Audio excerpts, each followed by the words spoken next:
తెలంగాణలో కొత్త పింఛన్ల కోసానికి ఎదురు చూస్తున్నల్ల షోలల్లా తేనె పోసినట్టయ్యే వార్త చెప్పిందల్లా సర్కారు. మరి ఆ వార్త ఏంది?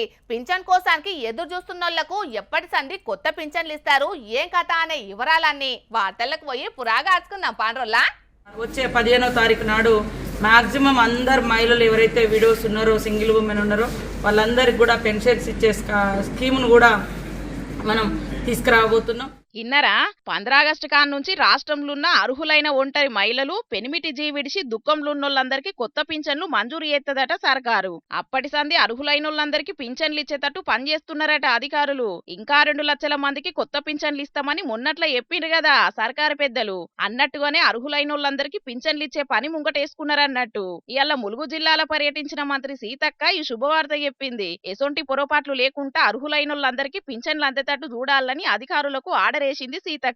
ఇప్పుడు పింఛన్ తీసుకుంటున్నోళ్ళు ఎవరన్నా జీవిడిసినా అనర్హులున్నా వాళ్ళను జాబితాలకించి తీసేసి కొత్తోళ్లకు పింఛన్లు ఇయ్యాలని అధికారులకు చెప్పింది. పింఛన్లే కాదు అర్హతున్న సర్కారు పథకాలు అందనోళ్లకు సుతం పాయిదా అయ్యేటట్టు అధికారులు శ్రద్ధ పెట్టాలన్నట్టుగా చెప్పింది.